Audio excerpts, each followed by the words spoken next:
हवामहे कविं कवीनामुपमश्रवस्तमम् ज्येष्ठराजं ब्रह्मणस्पत आनः शृण्वन्नोतिभिः सीदसादनम् प्रणो देवी सरस्वती वाजेभिर्वाजिनीवती दीनामवित्रयवतो गणेशाय नमः सरस्वत्यै नमः श्रीगुरुभ्यो नमः हरिः ओम्। ఈ వేద శాస్త్ర ఇతిహాస పురాణములను ఆ వేదం నుంచినే మనము ఆవిర్భవించాలి. In fact, all of the spiritual texts had their origin out of this Krishna Yajurveda. కానీ ఈనాటి వేదములన్నీ పేదపడిపోయినవి. And the Veda is neglected today. కారణం ఏమిటి? Why? దీన్ని ఉచ్చరించేటువంటి ఒక వ్యక్తులు లేకపోవటమే కారణం. Because there are nobody who would repeat, who would chant. వేదములన్నీ పేదపడిపోయినవి. And all these Vedas are neglected. వేదములు పేద కాదు. In fact, Veda is not so poor and low. అది రిచ్. దానికి మించినటువంటి మరొకటి లేవు. Veda is richest of all. There is nothing beyond. అన్ని కూడా మానవుని యొక్క స్థితిగతులన్నీ కూడాను వేదములు అందే ఏమిటి ఉన్నవి. Man's position and plight and condition are very well contained in Vedic text. ఇట్టి వేదమును సర్వుడు కూడాను ఉచ్చరించవచ్చు అని పూర్తి కూడా భగవంతుడు అని అనుగ్రహించాడు. God has gifted Veda such that all can chant repeatedly. దీనికి జాతి మత భేదములు ఏమాత్రము లేవు. The Veda chanting has no differences like caste, creed and community. Come on, boys. Boys, come on. American. Blue.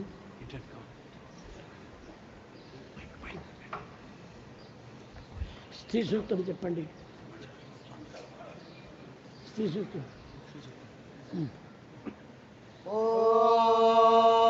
ఓం హిరణ్యవర్ణాం హరిణీం సువర్ణరజస్రజాం చంద్రాం హిరణ్మయీం లక్ష్మీం జాతవేదో మావః తామావః జాతవేదో లక్ష్మీమనపగామినీం యస్యాం హిరణ్యం విందేయం గామశ్వం పురుషానహం అశ్వపూర్వామృతపద్యం హస్తినాగప్రబోధినీం శ్రియం దేవీముపహ్వయే శ్రీర్మా దేవీర్దుషతాం కాంసోస్మితాం హిరణ్య ప్రాకార. ఈ విధంగా ప్రతి దేశమునందరూ ప్రతి జాతికి ప్రతి మానవులకు తెలిపించాలనేటువంటి ఉద్దేశము స్వామి యొక్క ఉద్దేశము.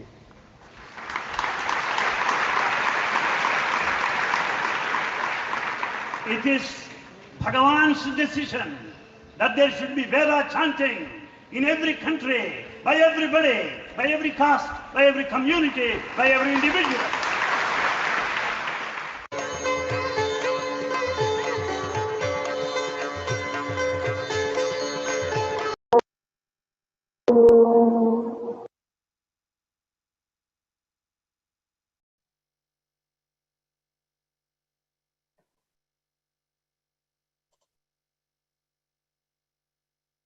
I offer my most loving salutations at the divine lotus feet of our most beloved Bhagwan Sri Sathya Sai Baba. Dear respected elders, young adults and children, loving Saiwams to you all. I hope that you and your families are well. My name is Devyesh Tankarya, and I'm the International Young Adults Coordinator for the Sathya Sai International Organization. And it gives me immense pleasure to welcome you all to this very important webinar, where our most dearest chairman of the Sathya Sai International Organization, Dr. Narendranath Reddy, will be inaugurating the Sathya Sai International Young Adults Veda Program. As we know, everything happens does so as part of Bhagwan's divine will. And 2 years ago, Swami planted a seed in our minds to have an International Young Adults Veda Program. The aspiration where all young adults will unite to learn and practice the Vedas. However, It was Bhagwan's will that this program was launched this year on the 24th of April, on the auspicious day of Sathya Sai Aradhana Mahotsav. As I reflect on this, in light of the current climate, there's never been a more important period for humanity to come together and pray for the welfare of the world. Our task to uphold Bhagwan's teachings and strive to be beacons of his love is quite clear. The challenges that we face today are no lesser or greater than those the world has faced through the ages. When humanity has been under threat of disintegration, leaders from the past like Rama, Krishna, and Buddha have inspired and guided and transformed great sections of humanity to re-establish righteousness. Likewise, our beloved Bhagwan Sri Sathya Sai Baba has come for us to realize our innate divinity and experience this same divinity in everything at all times. To help us on this path, Sathya Sai Baba has given us this unique organization, the Sathya Sai International Organization, for our own spiritual transformation. And it's important that we do not forget this. We have the responsibility to exemplify and share Bhagwan's message, and this was the motivation behind this most sacred program, the International Young Adults Veda Program. The vision was for 200 young adults to learn and chant the Vedas. However, within 24 hours of launching the application process, 400 young adults had already signed up. And to this date, we've had an overwhelming response with over 1,300 young adults from 54 countries participating. Even more fascinating is that the vast majority of these young adults are aged between 18 to 25 years old.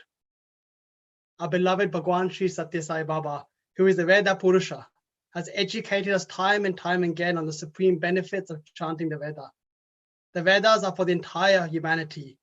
They are essential for the entire well-being of each and every one of us.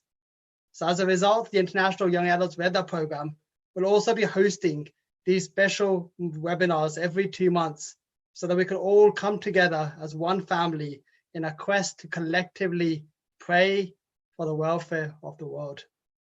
I would like to also take this opportunity to thank the coordinators around the world who have committed for the year-long sadhana to train the young adults, and also to our beloved seniors for all your wisdom, for your guidance and support, not just for this program, but throughout.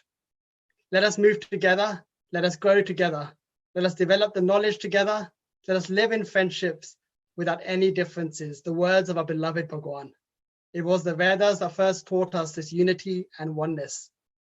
This unity, coupled with our love to serve our beloved Bhagwan, is our biggest strength. And I thank you all for your most loving support. In particular, I wish to acknowledge Dr. Narendranath Reddy, our dearest chairman of the Sathya Sai International Organization, for all his love and support and guidance, not just for this program, but for all the International Young Adults initiatives. He's deeply passionate about the young adults, and it's my utmost privilege to introduce him to inaugurate this program and share some precious words on the essence of the Vedas from his many decades of experiences with our beloved Bhagwan Sri Sathya Sai Baba. In fact, Dr. Reddy started to learn the holy text from his very childhood. I'm sure many of you already know Dr. Reddy, but as a way of an introduction, let me share a few words. Dr. Reddy is the chairman of the Sathya Sai International Organization. He graduated in medicine with honors from SV Medical College in Tirupati, India. He specialized in internal medicine at the New Jersey College of Medicine and Dentistry in the USA. Later, he did his subspecialization in endocrinology and metabolism at the Mount Sinai School of Medicine in New York. He has been a consultant and practicing internist endocrinologist in Southern California for more than 40 years. 4 generations of Dr. Reddy's family have been following Bhagwan Sri Sathya Sai Baba, with Dr. Reddy himself coming to Bhagwan at the tender age of just 5 years old. Dr. Reddy and his family have been hosting a Sathya Sai Center in their home in the US for more than 40 years. It gives me my great pleasure to introduce our dearest chairman, Dr. Reddy, to address us for this inaugural webinar, and also to take some questions at the end of the webinar. Dr. Reddy, loving Sairams and loving Sairams to everyone else. Jai Sairam.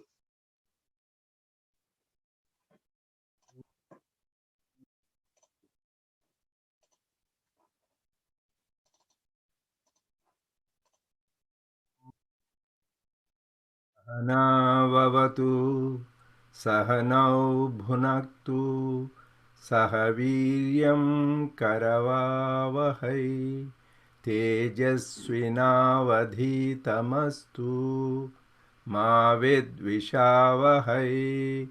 Om Shanti Shanti Shanti. May the Lord protect us. May He nourish us. May we acquire the capacity to study and understand the scriptures. May our study be brilliant, and may we not cavil at each other. Om, peace, peace, peace unto us all. With love and gratitude, I offer my prayerful pranams at the divine lotus feet of our dearest, loving and omnipresent Lord, Bhagavan Sri Sathya Sai Baba, who is Veda Mata, the mother of Vedas, who is Veda Purusha, Veda Maya. That means he is the Veda himself, and he is Veda Vedya. He could be realized and attained through Vedas.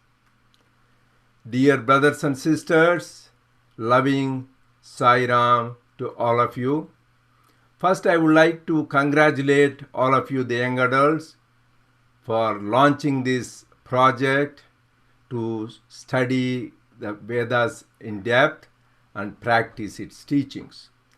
It is nice to see you started this at a young age. Swami says, start early, drive slowly, and reach safely. These Vedas, they belong to Sanatana Dharma. There is a confusion. People think Vedas are for Hinduism. The word Hindu actually was introduced around 500 BC by the Turkish and Persians because of the people who are living in the Indus Valley area. But this Sanatana Dharma goes to thousands of years BC. People say 5,000 or 10,000 years BC, this Sanatana Dharma. Sanatana Dharma means eternal religion. There is no beginning. That is why, what is our Swami's journal called? Sanatana Sarathi. He is the eternal charioteer who is taking us in the right direction. So let us make it clear. So the Vedas teach the eternal religion, Sanatana Dharma. And what is the main message of the Vedas? You can summarize, we have Ananto Vedaha. Vedas are infinite, but the summary is Brahma Satyam Jagan Mithya Jivo Brahmaina Paraha. Brahman alone, God alone is true.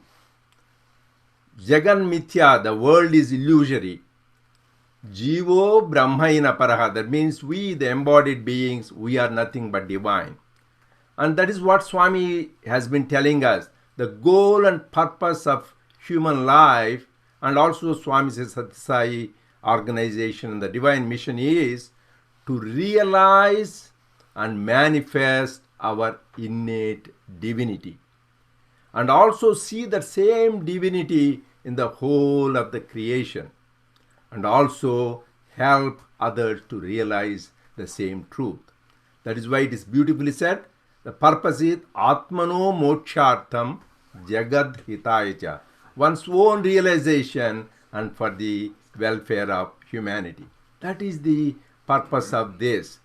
That is why in this process, that means ultimately our goal is to realize the Brahman, realize the truth, self-realization. So we are all born, according to the Sanatana Dharma, Shudras. That means we are all born without the knowledge of the Atma. We don't have when we are born. We are all Shudras, everybody. There is nobody by birth a Brahmin or a Vaishya. Everybody is Shudra. But when you become this initiation into Gayatri Mantra, then you become a Dvija. Dvija means twice born. Then really you are born into the beginning of the process of acquiring the Atmic knowledge. That is the time they do the sacred ceremony, Upanayana. That means Upa means close. You will come, Nayana means eyes. You will come closer to the vision of God. That is the time you are initiated into the Gayatri.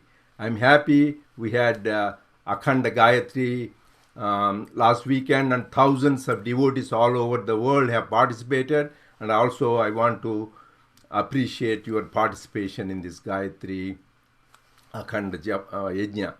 And here, once you are initiated into, you become, you're twice born.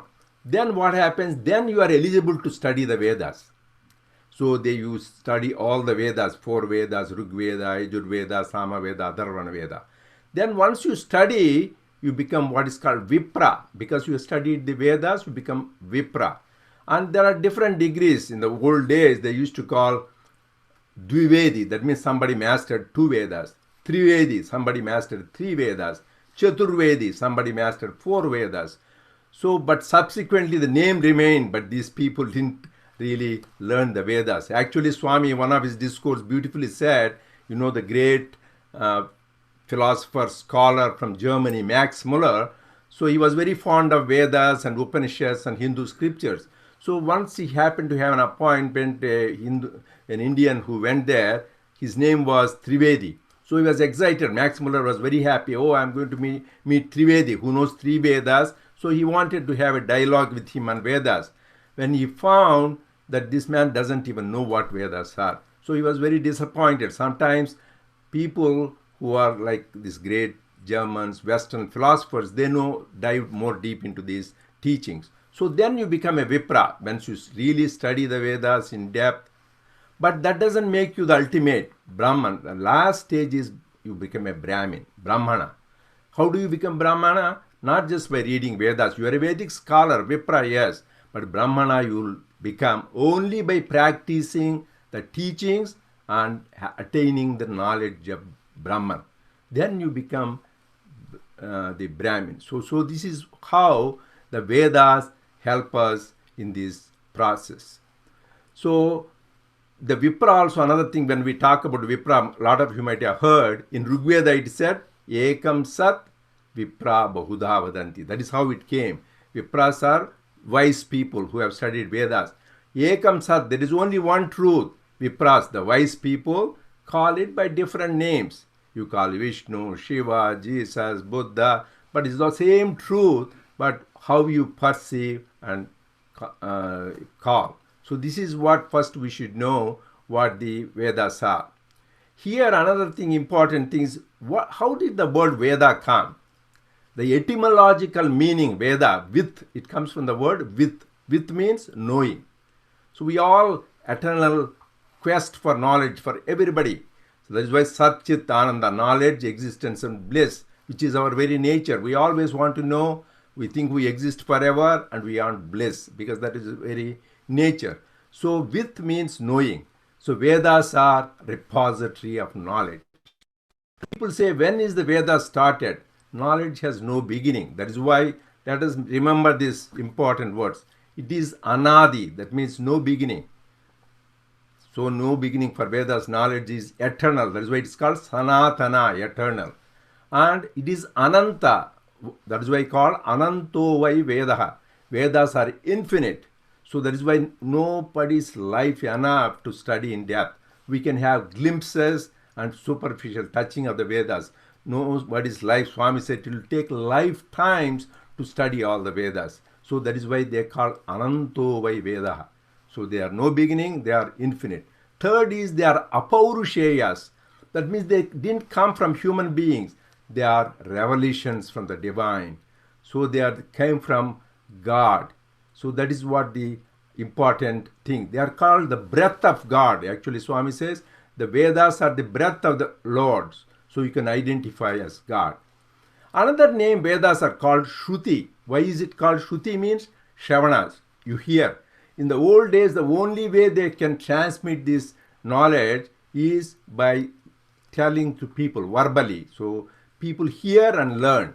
Another thing is they heard the voice of God and it was revealed to them. That is why another Shruti. So because God revealed to them in their deep meditation, they called Shruti, and they transmitted that also verbally, and their disciples heard. That is why Shruti. In the Shruti they have called both Nigama and Agama. These Vedas are Nigama and they are also Agama Shastras. But this Shruti also is classified into Trayi. This is another name for Vedas, Trayi. Trayi means first there were only 3 Vedas which were recognized. Rig Veda, Yajur Veda and Sama Veda. Atharvana Veda came much later. That is why in most of the scriptures in the beginning you say this Trayi. That is why Vedas are also called Trayi. And also they are called Nigamas. And also called Amnaya. There are many names. Chandas. That is why you think Gayatri, when we call Gayatri, Chandaso Mata, mother of Vedas. Chandas means is also related to the Vedas. Then these Vedas, these revelations of the truth through these great sages, they are called seers because they see the truth. Mantra drashtas they call. They see the mantras and then they were revealed.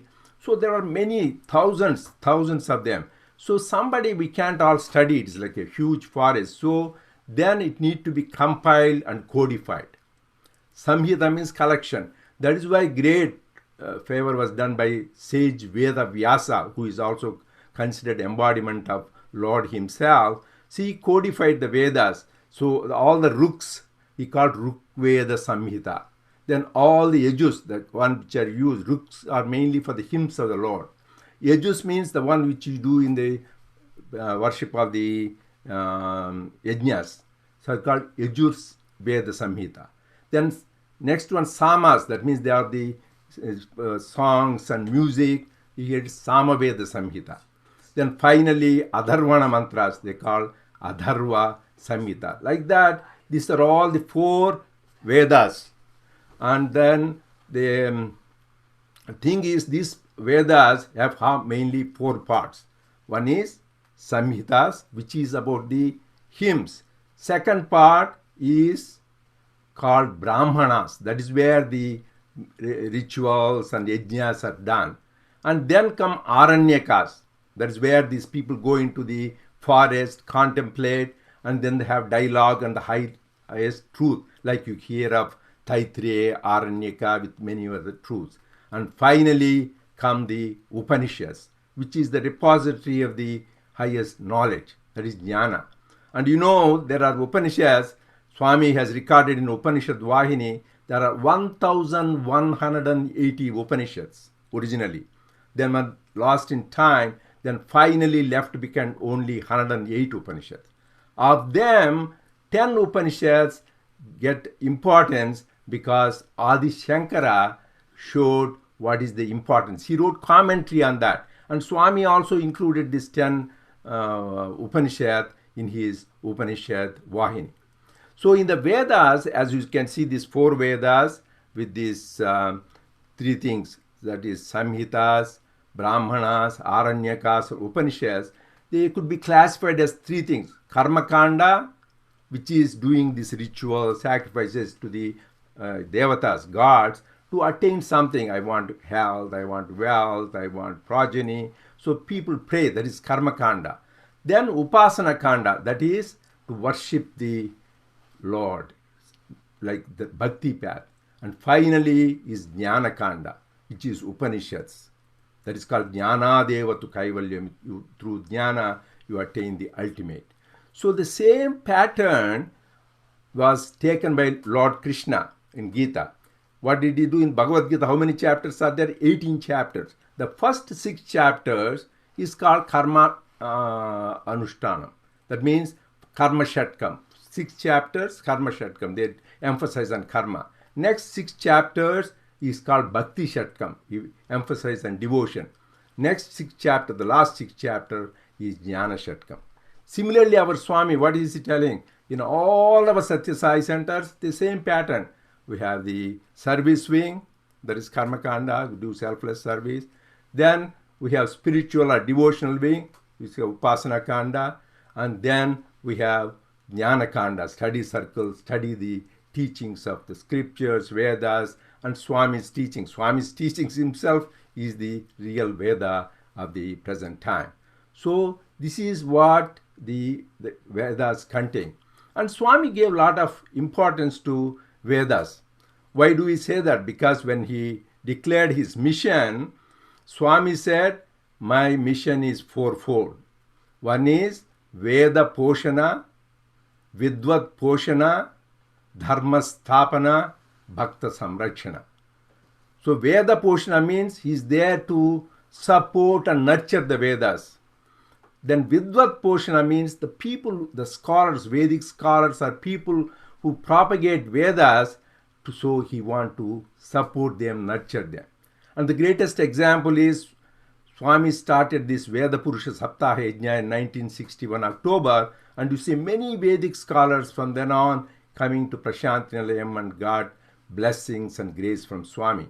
And two of the greatest Vedic scholars, a lot of you should know in the Sai history, one is Brahmashri Kamavadhani, who was there till the age of 100. Once he came to Prasanthi, he never left Swami's divine lotus feet. So he was a great Vedic scholar. Another one is Brahmashri Gandikota Subramanya Shastri. He is the one who gave us Sai Gayatri. So they stayed with Swami till the end, and Swami loved and honored them very much. So this is the Vidvat Poshana. Third is Dharma Stapana. And Swami is, whenever there is decline of the practice of Dharma, God comes to support Dharma. That is Dharma Stapana. And fourth is Bhakta Samrakshana. He is protect the devotees. I don't need to dwell on that. We have thousands, we all have experienced how Swami takes care of, protects us, guards us, like the eyelids protect the eye. So this is the Swami showed how his mission he declared. Second thing is, as I said, in 1961 October, he started this Veda Purusha Saptaha Yajna. During Dasara time, Swami used to conduct this yajna, and then used to have all these Vedic scholars come, and then they chant Vedas and do these sacrificial rites. And also following that in 1962, Swami started a Veda Patashala, a school for teaching the Vedas. And then later on, since Vedas were introduced along with the studies to the students in the schools and colleges. And in 2003, in September, Swami introduced the Veda chanting in our regular darshan times. In the past, when we used to go in 70s and 80s, before Swami comes, they used to have darshan music, nice sitar or flute or any other music. But in 2003, Swami knows, as Devesh was telling, they were thinking about this for a couple of years now happened. Everything happens in Swami's time, which is the right time. So 2003, Swami introduced this Vedic chanting before he comes for darshan.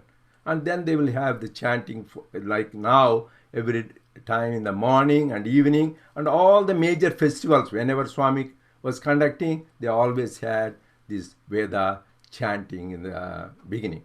And then in 2006, Swami, what did he do in August? Atirudra Mahayajna. A lot of you know, this is where they chant the Sri Rudram, Rudropanishad, Rudra Prashna. So we do that. So for people who don't know, Rudram is composed of Namakam and Chamakam. So if you do 11 Namakams and 1 Chamakam, it is called Ekadasha Rudram. You do 11 times that, it becomes Lagurudram. You becomes 11 times that, it becomes Maharudram. 11 times that, it becomes Atirudram. So it is almost 1,331 times they chant the Rudram, and Swami conducted that in 2006, and that was subsequently replicated in Chennai, Mumbai and different places. This shows the importance Swami gave to Vedas. And then another proof is Swami's own house. What is Swami's house in Kodaikanal called? Sai Shruti. What did I say, Shruti? Shruti is Veda. So Swami's house name in Kodaikanal is Sai Shruti. Veda, that is, his house is Veda. And then what is in Vrindavan Swami's house called? Trai Vrindavan. Trai is again Vedas. Rug, Yajur, Sama Veda. And what is Swami's house called in Prasanthi Nilayam? Yajur Mandir. So shows how much importance Swami gave to Vedas. On the top of it, how much importance he gave to Yajur Veda. On the top of it, Krishna, Yajur Veda. And also you might have heard Swami singing beautiful bhajan. Satyam Jnanam Anantam Brahma. He says, Satyam Brahma, Jnanam Brahma, Anantam Brahma. Where is it comes from? That is from Taittiriya Upanishad. So Swami, Taittiriya Upanishad is a part of the Krishna Yajurveda. And also when I started, I said, Om Sahana Bhavatu Sahana Bhunaktu. Sometimes we chant these mantras and we don't know where it came from. As Devesh was telling, let us work together, let us progress together. That is what that particular mantra means. And Swami gave a lot of importance to that. That is why we do that before the study circles. This comes from the Taittiriya Upanishad of the Krishna Yajurveda, the Sahana Bhavatu mantra. So everything is always embedded with various Vedic chants. And people think only Swami came to revive the Vedas. Lots of avatars, like first avatar of Vishnu called Matsya avatar, which is the fish avatar. The reason, one of the things he did is, one of the demons, he steals the Vedas and takes away, and Lord comes in the form of a fish and then rescues the Vedas.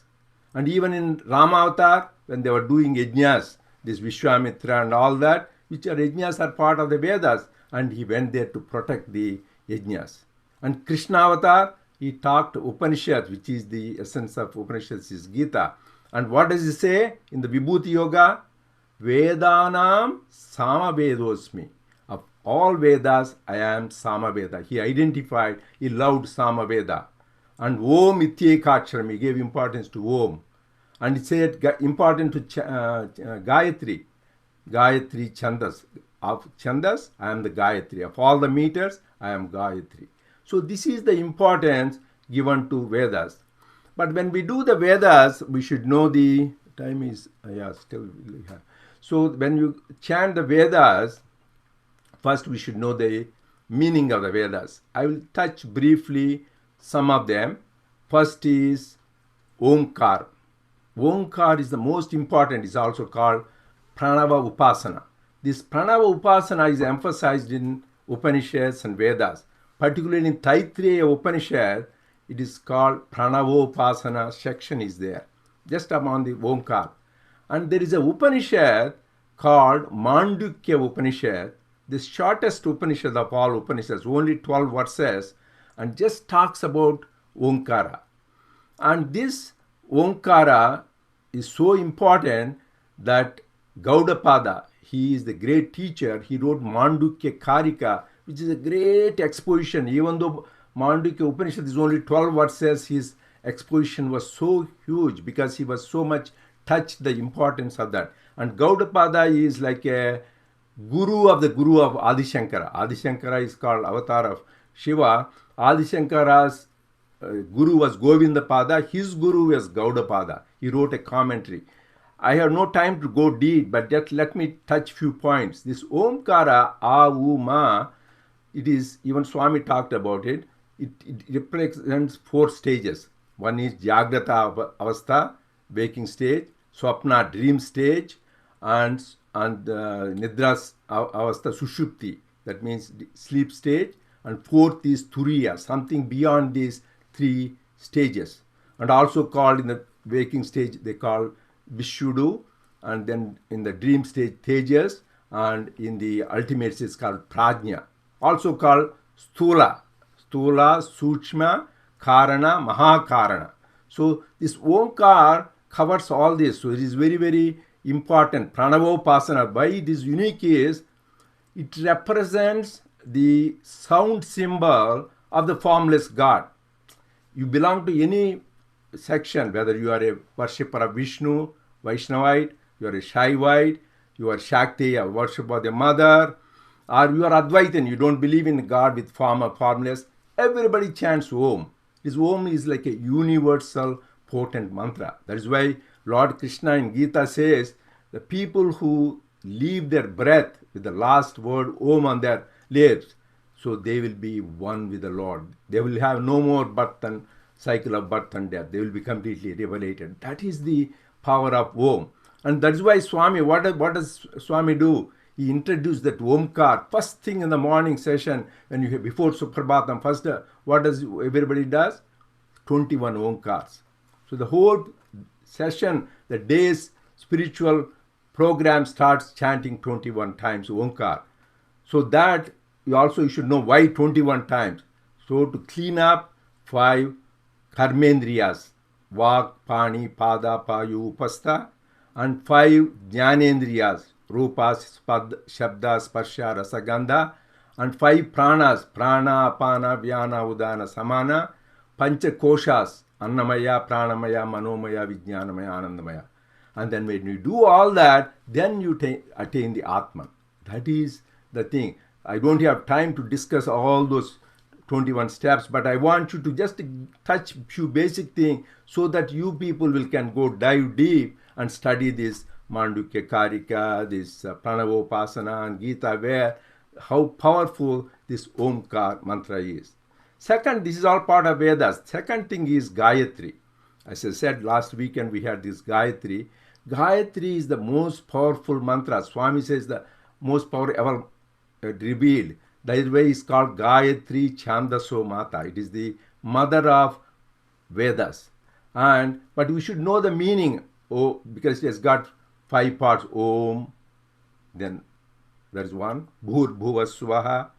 2nd, Tat Savitur Varenyam. 3rd, Bhargo Devasya Dhimahi. 4th, Diyo Yona Prachodayat. 5th. There is 5 phases, but we should know the meanings. So Swami has clearly explained, and it is there in our website. First is adoration, when we say Tat Savitur Varenyam. Then meditation, that is the Diyo Yona, then Bhargo Devasya Dhimahi. That is meditation. Then you have prayer, Diyo Yona Prachodayat. So you have got adoration, that is description. Then you have got meditation and prayer. That is the Gayatri mantra. That is why, what is the power of Gayatri? Gayatri, Swami said, Gayante Trayate iti Gayatri. By chanting which, it protects you from everything. What does it protect from? Gayatri Sarva Dukkha Nivarini. It says it takes care of all our miseries, sorrows. And Sarva Roga Nivarini, it takes care of all our diseases, it is gone. And Sarva Vancha Palaprada. That means it fulfills all our desires. So it removes all our diseases, removes all our miseries, and fulfills our desires. That is the power of Gayatri. Gayatri itself, we can talk. And how it came about is the mantra drashta is Vishwamitra. There is a beautiful story. I can briefly touch upon that. Vishwamitra was a king called Kaushika. So when this king Kaushika, so he, along with his army, he went to the sage Vashishta. So his ashram, when he went there, so he just wanted to offer his respects to sage Vashishta. But Vashishta was so generous. He said, I will feed you and your army. He was surprised, how can you feed? You are just a little ashram with a little hut. Then to his surprise, everybody was fed sumptuously, good feast. Then he realized, how did you do that? He asked Vashishta. He had a cow, like Kamadhenu, it is a wolf. Whatever you ask, it will be done. Then this Kaushika king became so selfish, he wanted to take away the cow. Then Vashishta said, that is not good.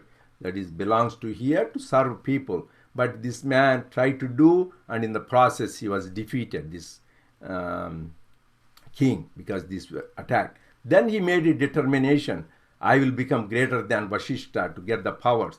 So he did a lot of tapas. He had many failures. First temptation and by the power, then the temptation with the celestial beings like Manaka.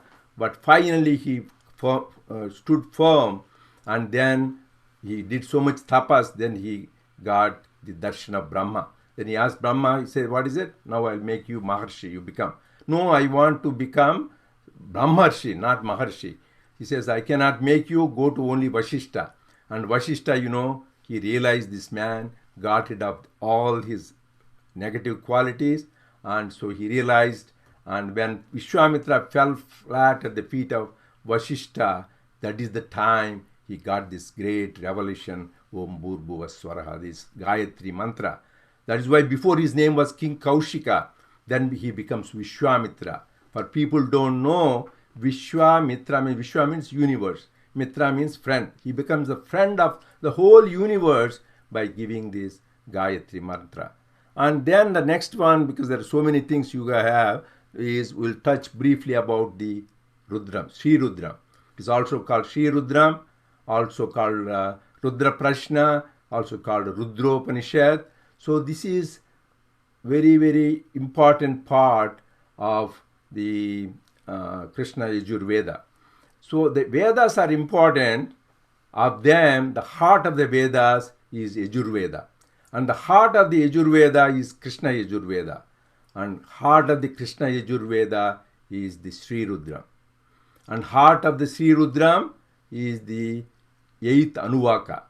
And heart of the 8th Anuvaka is this Panchakshari mantra, Om Namah Shivaya. So this is the power of the Rudram. So Swami has emphasized just chanting that Om Namah Shivaya is equivalent to chanting Sri Rudram. But Sri Rudram, as Swami has introduced, we chant, it has got 11 Anuvakas in Namakam and 11 Anuvakas in Chamakam. It has two parts, Namakam and Chamakam. 11 is Anuvakas in Namakam, 11 Anuvakas in Chamakam. The significance is Sri Rudram, as I said, 11. Why 11? Again, same thing. In our life, 5 Jnanendriyas, 5 Karmendriyas, and the 11th is the mind. These are the one, when we take them towards the world, they cause us agitation and grief. And when you take them towards God, doing good deeds, then they give us bliss and joy. That is why the significance of Sri Rudram. And here in Chamakam, there are more than 347 mantras. All of them say, Lord, give me this, which is good. You ask only God, give me these good grains, give me the wheat, give me the green gram, and then give me good milk, give me honey, and then give me cows. And they go on asking different things. The Chamaka, Chame, give me that, and give me the power to chant the Vedas, do the yajnas, all good things and every daily necessity. But Namakam is where you adore Lord Rudra, Shiva. There, the beauty of it is, real significance of Rudra is it is an Advaitic treatise, where in everything around you see God. Sarvam Kalvidam Brahma, Sarvam Shivamayam. That means every atom, every cell, everything is permeated by God. He gives various beautiful examples so we understand whether it is a stone, whether it is a hill, or it is a mountain, they are all Lord Shiva. Whether it is a leaf, whether it is a branch, whether it is a plant, whether it is a tree, it is all Lord Shiva. Whether it is a pool of water, or it is a lake, or a river, or a ocean, it is all Lord Shiva. Whether it is a little insect or little microbe, even they talk about microbe, or it is a dog, it is an elephant, or it is a horse, it is all Lord Shiva.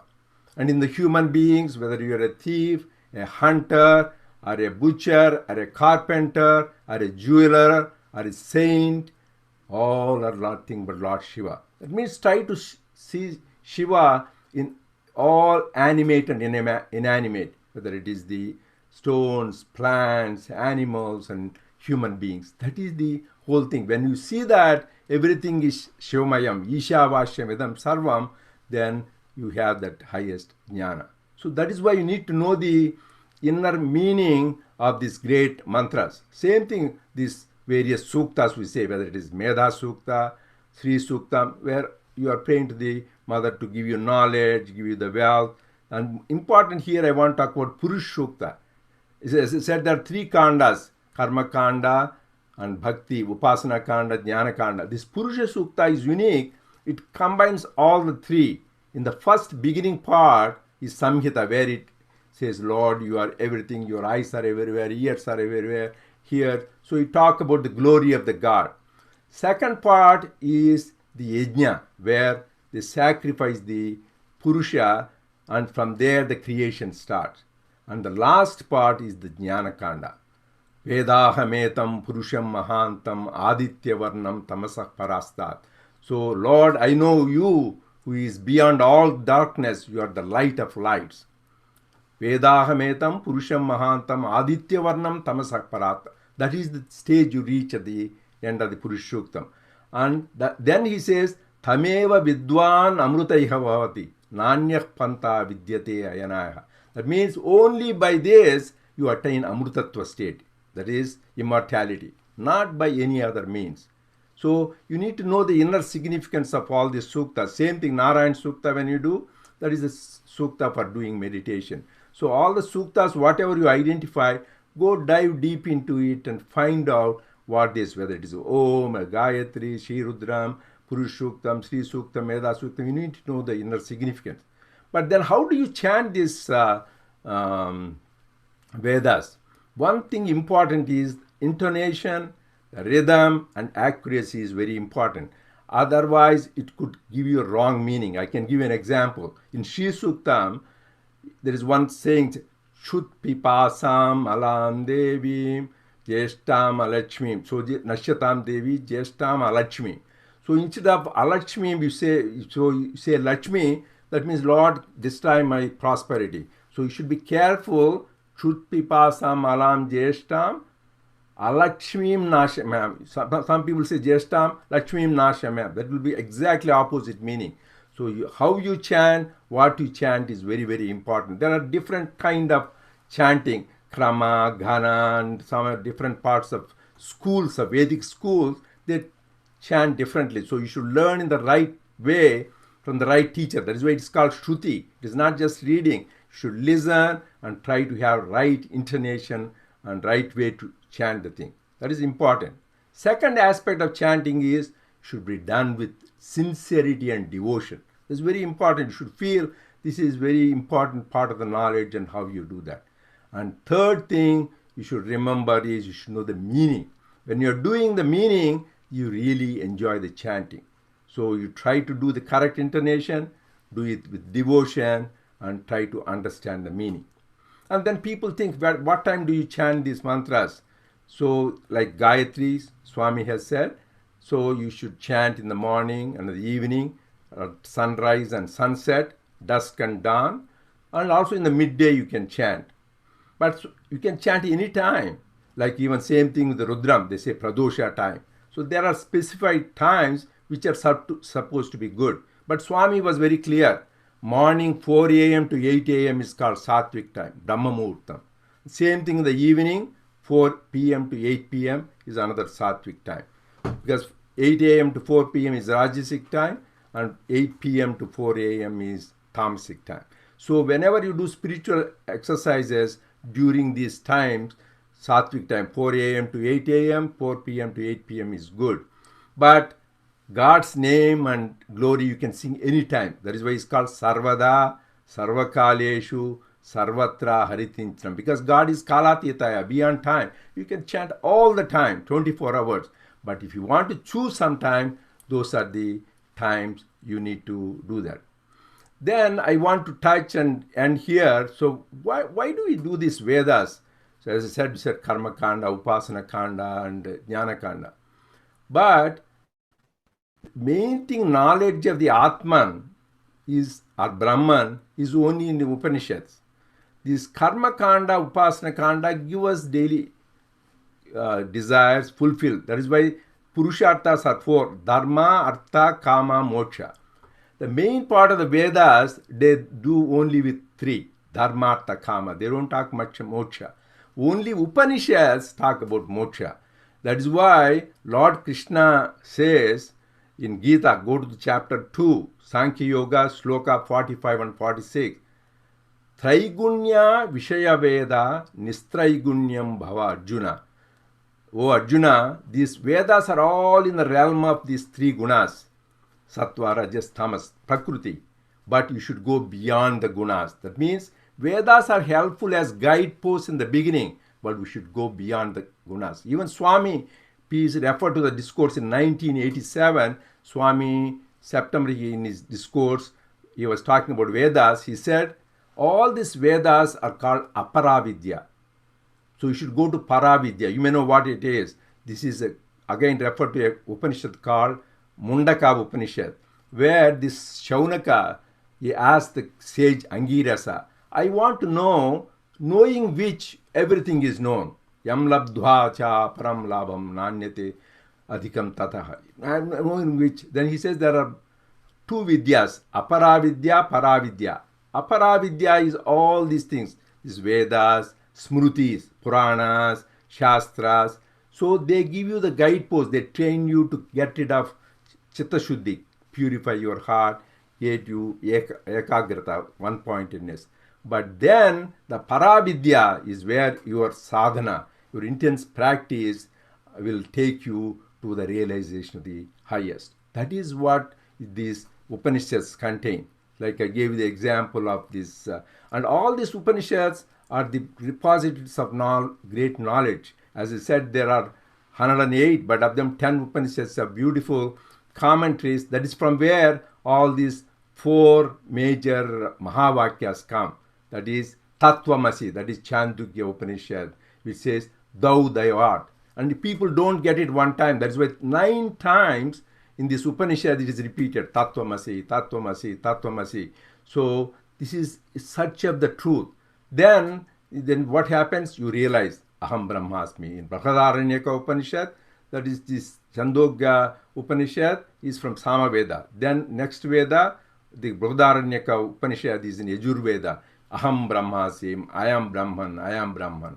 Then the next another Mahavakya is Ayamatma Brahman. I am Atma and Brahman. That is Mandukya Upanishad, which is from Atharvana Veda. Then finally Prajnanam Brahma, that is from Rigveda. So all these Mahavakyas, Swami made it very simple. Let me say, all this complicated, Swami summarized in one sentence. Sarva Vedanta Grandhala Saramella Vakka Vakyana Cheppudu Vakkasari Akhila Bhutamulandunna Atma Neevu Vakkate Ani Teliyavalayu. I will say, Swami was telling, I will tell you in one sentence the summary of all Vedanta and Vedas, that means Vedas, Upanishads, just one sentence. Just, you don't need to even read so much. What is that? Akhila Bhutamulandunna Atmani Vakkate and Teliyavalayu. Realize the same Atma who is residing in you is staying in all beings. Everywhere the same Atma pervades. So that is what you should realize that. So this is the main message of the Upanishads and Vedas. But coming to the practical point, we may know Upanishads, we may know Vedas, we may know Puranas, we may know Shastras. How is it practically applied? That's why Swami said, Ravana, that's why he's called Ravana Brahma. He knew all Vedas. That's why 10 heads represent 4 Vedas. He knew 6 Shastras. So he was expert in that. He was expert in music. He was great in all those arts, sciences and Vedas. But he didn't practice it. He had the weakness, bad desires. So what Swami says, more important is how scholarly, how knowledgeable. Yes, that helps. More important is to practice those teachings. That is why Swami said, if you whatever we hear in Vedas, Badram Karne Vishunyamadeva Badram Pasche, think, see good, hear good, think good. Swami said it very simply. Think good, think no evil, hear good, hear no evil, speak good, speak no evil, do good, do no evil. This is the way to God. So he made it very simple. And Satyam Vada Dharmam Chara, that is the motto in the Swami school, that is from Taittiriya Upanishad. And then I said this Satyam Jnanam Anantam Brahma Taittiriya, and Swami sings and bhajans and introduced in his Satya Dharma Shanti Premalato Nitya Jivan. So everything he made it much simpler and easier so that we practice that in our daily life. And another important thing Swami often used to quote is na karmana, na prajaya, na dhanena, tyagena ike amrutatva manasu. This is the important mantra from Kaivalya Upanishad. So here the meaning is neither by works, nor by wealth, nor by progeny you will attain immortality. You will attain by only sacrifice. Sacrifice what? That means you need give in charities your time, energy and talent. But Swami said higher meaning. Sacrifice your ego. Then you attain amrutattva. Amrutattva means immortality. We all want to be immortal. Not in physical sense, but in atmic sense. So how do you do that? Even there Swami gave very simple. Removal of immorality is the way to immortality. So complicated Vedic injunctions, Swami made it practical. So just remove the immoralities. That means thinking good and doing good. Then automatically you retain, you get the immortality. Because the whole purpose is to attain the ananda. The Swami says our purpose of spiritual life is atyantika dukkha nivrutti niravadhika ananda prapti. Get rid of our grief and misery. That is the purpose of life. Buddha, everybody searched in tried. Get rid of the sorrow, grief, and attain this unending bliss. And that is what is all described in the Taittiriya Upanishad in Anandavalli. How great this Ananda, we talk about Brahmananda. We all have Manushyananda, little pleasures of life, which is interval between two pains. But this Brahmananda is many, many times. There are so many steps, Manushyananda to Gandharvananda, then Deva Gandharvananda, then Pitru Ananda, then Bruhaspati Ananda, then Devananda, then Prajapati Ananda, then Brahmananda. That means 10 to the power of 15. You can imagine, you can't even comprehend. That is why when so much of joy, then the scripture says, Yato vacho nivartante aprapya manasasa. This is some joy, bliss, which you can't express in words, neither comprehended by the mind. That is the thing. That is why Swami sang, love is my form, bliss is my food. For all of us, we should be Ananda Swarupa. That is what we are. That is what Swami made all the Vedic sutras, injunctions, and teachings into the simplest way possible for to practice. For thus, you chant these Vedas and learn. So finally, I want to end this with the mantra from the same Brihadaranyaka Upanishad. This is also part of the Yajurveda. And Asatoma Sadgamaya, Tamasoma Jyotirgamaya, Mrityorma Amrutangamaya. Lord, lead me from the unreal to the real, from darkness to light, and death to immortality. And thanks Swami and all of you for the opportunity to share these things from the Vedas. Sai Ram. And if anybody has any questions, I will be available. Offering my most loving pranams at the divine lotus feet of our dearest Lord and Veda Purusha, Sri Sathya Sai Baba, most revered elders, dear sisters and brothers, loving sarams to all of you. Thank you, Dr. Reddy, for an enlightening and inspiring address on the essence of Veda chanting to young adults. Your message on the goal and purpose of the Vedas to aid human life, to realize and manifest our divinity for the welfare of all humanity is especially significant in these times. Thank you for also reminding us that the Vedas belong to Sanatana Dharma, the eternal and universal religion, and that the Vedas themselves are the breath of God and come directly from the source. There's such a beautiful meaning in the Veda Suktam and Vedic chants, and we need to dive deep to learn and appreciate them. Thank you for emphasizing the importance of understanding the deeper meanings of the Vedas, and that we should all pay specific attention to the intonation and pronunciations when chanting the Vedas. This now brings us to the question and answer part of today's webinar. These questions have been posed by young adults and will be answered by Dr. Reddy. I now hand you to Sister Priya, who will now take you through the questions.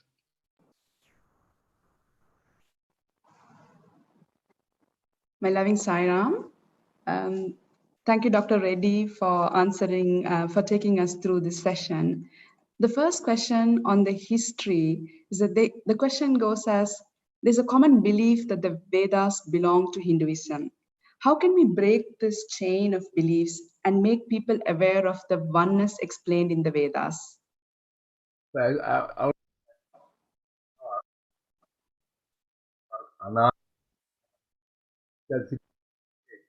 of Apaurush.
Any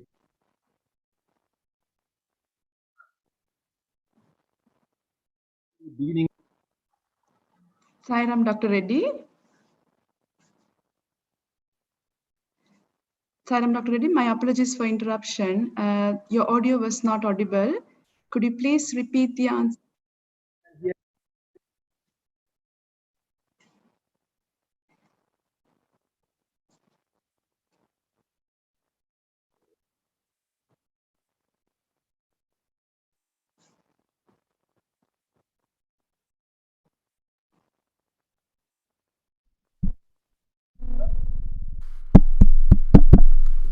Can you hear me now?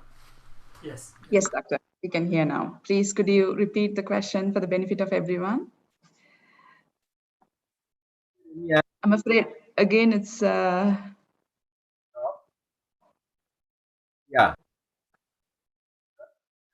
No, it's breaking.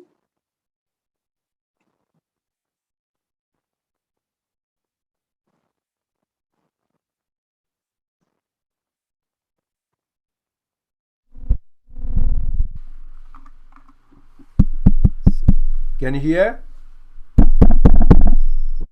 Yes, Doctor, we can hear now. No? No? Yes, yes. I want to. I went on a question without knowing that nobody heard it. Can you hear now? Yes, Doctor, we can hear right now.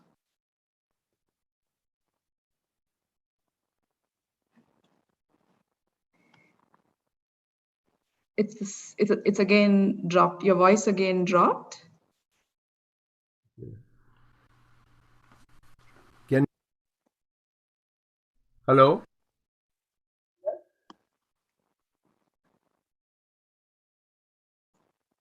Your microphone is muted right now.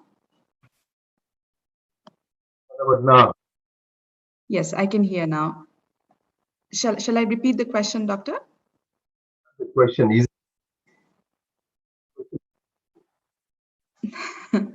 I think Swami is testing us. Again, your voice is, we've lost your voice.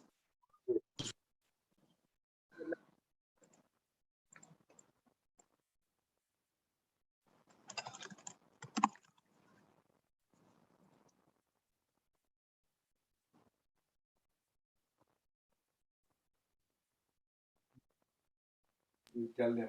Yeah. Everyone, Sai Ram, everyone. Please bear with us while we fix this technical problem. When it's fixed, I will let you know. Thank you, Sai Ram.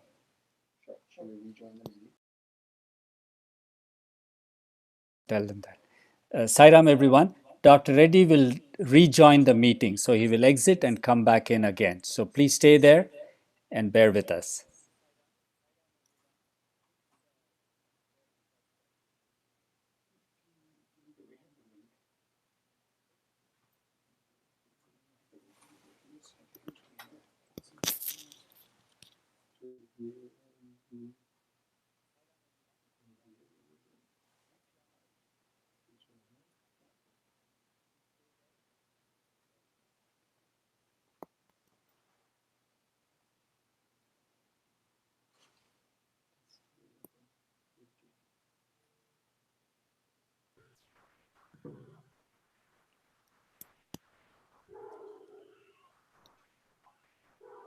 We're still working on it. Can you hear me? Yes, Yes, we Doctor, can hear you. We can hear you, Dr. You can hear me now, Priya? Yes, we can Yes, hear Doctor. you. So we have to rejoin. This is the technology. So is it clear, right? So I don't want to Yes. go on talking No, when now it's clear. you're clear. Good. Thank you. So I heard your question very clearly. So you were asking the history of the Vedas and also why it is related. People think it is confusion or myth about associated with Hinduism. As I said also in the talk I covered, so ours is called Sanatana Dharma, eternal religion. It is so eternal means no beginning, no end. So the same thing Vedas are called Anadi. They don't have any beginning because they are Apaurishas. They didn't come from the mortals. They are the revelations from the Lord himself. They are the breath of God. So in which case there is no beginning, no end. The people got associated with Hinduism because Hindu people who are living in that area, they were chanting these Vedas in the Hindus.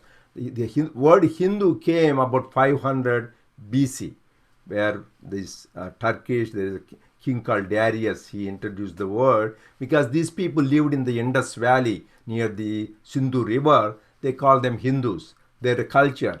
But this Vedic culture was much before that. It is Sanatana Dharma. So you can tell this is not to do with that. They can verify the history. It is much before that. And it is also applicable to all people, because once you say it is eternal religion, it is a way of life. It is not anything with the dogmas, creed, rituals. There is only the karma kanda. The real jnana kanda, knowing that you are the Brahman, you are the Atman, it transcends the barriers of nationality, ethnicity, caste, creed, gender, everything. So it is applicable and practical to all people. That is why even great Western philosophers, the one Schopenhauer, Arthur Schopenhauer, he is German philosopher of 19th century, he said, Upanishads are solace of my life, and they will be even solace after my death.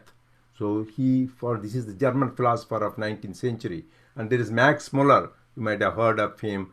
So he was also very fond of Vedas. So this is applicable to people of any place who are interested to know the truth, the knowledge, ultimate knowledge.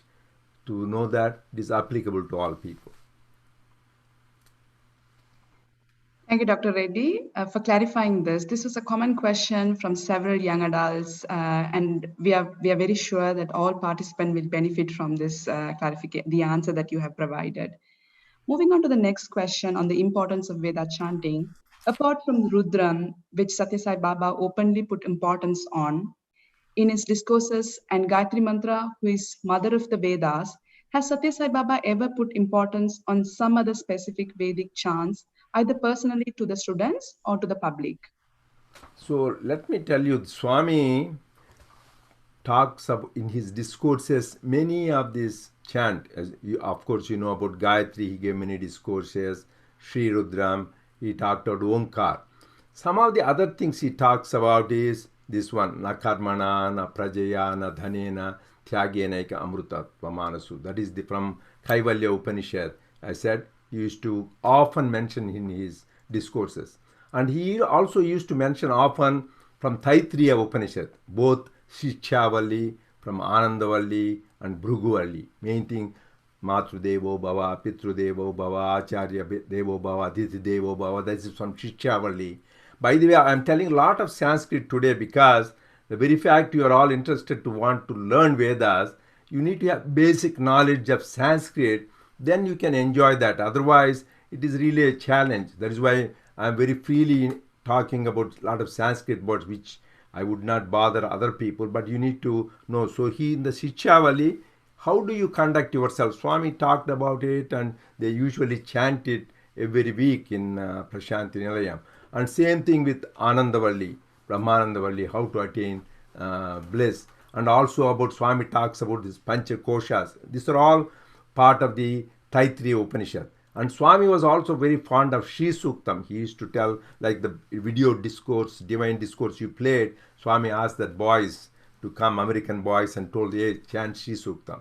That is also Swami was fond of, because we all need some prosperity so that we can do the pursue the spiritual pursuits. Because Swami Vivekananda said, you can't teach philosophy to a hungry man, give them first piece of bread. Similarly, we need to have a comfortable life, then think about God. So Swami was very fond of Sri Suktam also. These are the various mantras Swami used to talk about. But as I said, all these things is so difficult. Swami emphasized on Gita, because Gita is the essence of all Upanishads, because we can't read all the Upanishads, 108. So Lord Krishna summarized the essence of all Upanishads into Gita. 700 shlokas would summarize all the Gita. That is why it is said in Gita, Sarvopanishado Gavo Dogdha Gopalanandanaha Partho Vatsas Sudhir Bhokta Dugdham Gitamrutam Mahat. So he says the whole Upanishads are comparable to a cow, and the milk which comes out of the essence of that from the cow, that is Gita. So if you don't have time to read all Upanishads, read the Gita, because the summary of all Upanishads. And what Swami says is Veda. Whatever you go back to Swami's teachings, that is Veda. So these are the various things Swami talked about regarding Vedas. Thank you, Dr. Reddy, for that insights that you have shared with all the young adults. I think as we start on with this program, I'm sure like all the young adults will take from this insights. And our last question, you have partly covered this question in your talk, but we would like to reinstate this for the benefit of the participant. The question goes as, how can we ensure that our Veda chanting benefits us most? So Veda chanting will benefit us. So as I said, if you do it with devotion, sincerity, so they said this is going to give, first you need to have conviction, this will give me the results, because Vedas are time tested. People for thousands of years, they have chanted these sacred mantras. These are all mantras which were chanted by people. This Vishwamitra introduces Gayatri mantra thousands of years ago. Same thing, Purusha Suktam, Shri Suktam, Shri Rudram. They were being chanted for thousands of years. They were time tested and they were proven to give result. That is why they call mantras Mananat Trayate iti mantra. By contemplating, we have to get the results. So first you need to have conviction. By chanting this, I will get the results. You need to have that thing. And second, if you're really interested, you need to know the meaning of these mantras. So then it will sink into your heart a lot. Otherwise, it just becomes, even though you may not know the meaning, still it has a beneficial effect. As somebody said, to take a medicine, you may not know the chemical structure and all that. Still, medicine will help you if you have a disease. But if you know the various aspects, side effects, this is going to happen, interaction, so you will get more benefit from that. Similarly, you should not only do the chanting with the devotion, correct intonation, but also understanding the meaning, then you get the benefit from the Vedas. And also you should see the examples of the great Vedic scholars, how they lived our life. And greatest example is Swami himself. So he says, practice that in daily life. Satyam Vada. So you read that in the Taittiriya Upanishad, but you don't tell the truth, you will never get benefit from Vedas. And Dharmam Chara, practice Dharma. You don't practice, it won't get any benefit. And Matru Devo Bhava Pitru, honor your parents, but you are rude to your parents, you don't help them. Whatever Vedas you chant, it won't be of any benefit.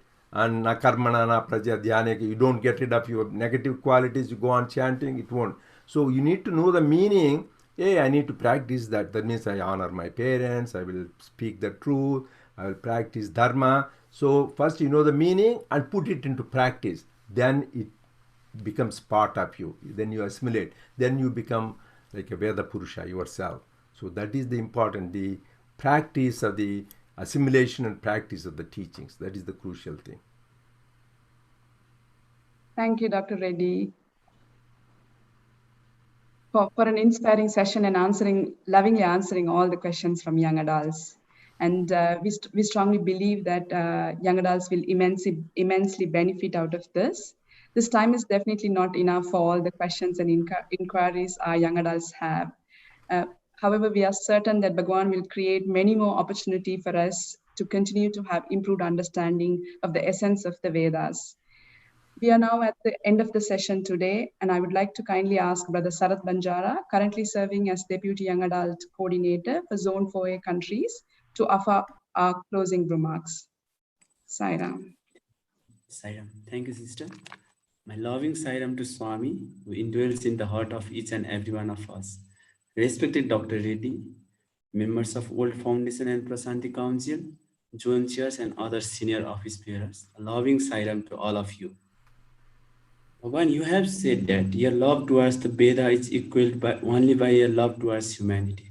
That is how dear the Veda is to our beloved Bhagwan Sri Sathya Sai Baba. It is with his blessings that we are embarking on the sacred journey today to collectively learn the Veda. It has been an honor to us to be among the seniors and fellow young adults. We have immense love towards the Veda.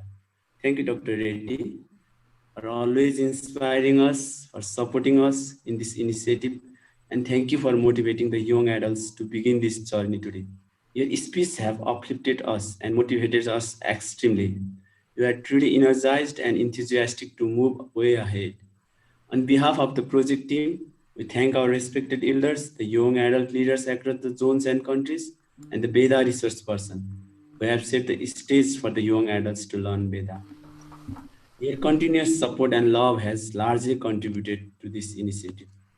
This project is a blessing from Bhagwan and the reflection of love from all those who are involved. Bhagwan is our inner driver. We are merely the actor of this beautiful drama. We are able to feel his divine presence in many ways throughout this journey. On behalf of all the young adults, we offer our gratitude to Bhagwan and pray to him to give us energy, motivation, and guidance in learning the Veda as a spiritual sadhana.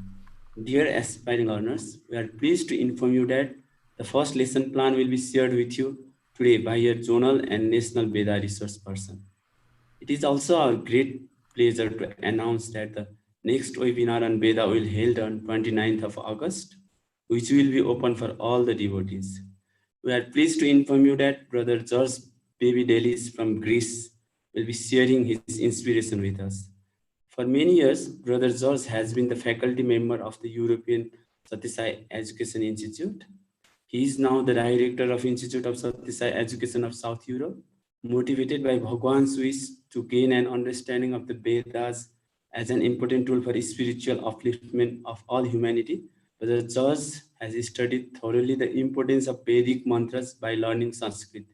He has also conducted regular Veda satsangs for many years in his country, and he is very happy to see Swami's message is now spreading more and more to every corner of the planet.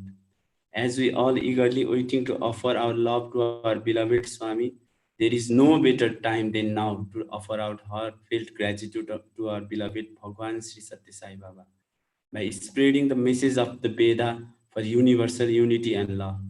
Bhagwan, may we surrender our effort to increase the awareness of Veda at your divine lotus feet. Now I like to request Brother Sarthak Khanal, who is also the project lead, to close this ceremony by offering the first Anubhaka of Rudram to beloved Swami. Jai Sai Ram. Om Namo Bhagavate Rudraya. Om Namaste Rudramanyava Utota Ishave Namaha. Namaste Astu Dhanvane Bhagubhyamutate Namaha. Yata Isho Shivatama Shivam Bhavuvate Dhanuhu. Shiva Sarabhyaya Tavatayano Rudramridaya. Yate Rudra Shiva Tanura Ghora Papakashini. Tayanastanu Vashantamaya Girishanta Vichakasi. Yamishum Girishantagaste Vivarshashtave. Shivan Giritratam Kurumahigum Shiv Purushanjarat. Shive Navajasat Tva Girishakshavadamashi. Yatana Sarvamijjagada Yakshmagum Sumana Asat. Adhyavochadadi Bhakta Prathamo Devyo Vishaka. Ahigoscha Sarvaan Jambayan Sarvaashchayatu Anyaha. Shive Navadasat Tva Girishakshavadamasi. Yatana Sarvamijjagada Yakshmagum Sumana Ashat. Adhyavochadadi Bhakta Prathamo Devyo Vishaka. Ahigoscha Sarvaan Jambayan Sarvaashchayatu Dhanyaha. Aso Yastamro Aruna Uta Babrusu Mangalaha. Ye Chemagum Rudra Avito Dikchustrita Sahasraso Vai Shagum Heda Imahe. Aso Yo Vasarpati Nilagrivo Vilohitaha. Utainam Gopa Adrishan Adrishan Udaharyaha. Utainam Vishwa Bhutani Sadrishto Mridayatinaha. नमो अस्तु नीलग्रीवाय सहस्राक्षाय मीडुषे अथो ये अस्य सत्त्वानोऽहं तेभ्यो करं नमः प्रमुञ्चदन्वनस्त्वमुभयोरात्मियोर्जां याश्च ते हस्त इषवः पराता भगवो वप अवतत्यदनुष्पगुं सहस्राक्षसतेषु ते निशीर्य सल्यानामुखा शिवो नः सुमना भव विज्यन्दनुः कपर्दिनो विशल्यो बाणवागुम् उता अनेसन्नः शेषव आहुरस्य निषङ्गतिः याते हेतिर्मीडुष्टमहस्ते बभूव ते धनुः तयास्मान् विश्वतस्त्वमयक्ष्मया परिभुजा नमस्ते अस्त्वायुधायानातकाय धृष्णवे उभाभ्यामुत ते नमो बाहुभ्यां तव धन्वने परिते धन्वनो हेतिरस्मान् मृडक्तु विश्वतः अथो ययिषुदिस्तभारे अस्मन्निदेहितम् नमस्ते अस्तु भगवन् विश्वेश्वराय महादेवाय त्र्यम्बकाय त्रिपुरान्तकाय त्रिकाग्निकालाय कालाग्निरुद्राय नीलकण्ठाय मृत्युञ्जयाय सर्वेश्वराय सदाशिवाय श्रीमन्महादेवाय नमः स्वस्ति प्रजाभ्यः परिपालयन्ताम् न्यायेन मार्गेण महीमहीसाम् गोब्राह्मणेभ्यः शुभमस्तु नित्यम् समस्तलोकाः सुखिनो भवन्तु समस्तलोकाः सुखिनो भवन्तु समस्तलोकाः सुखिनो भवन्तु ॐ शान्ति शान्ति शान्तिः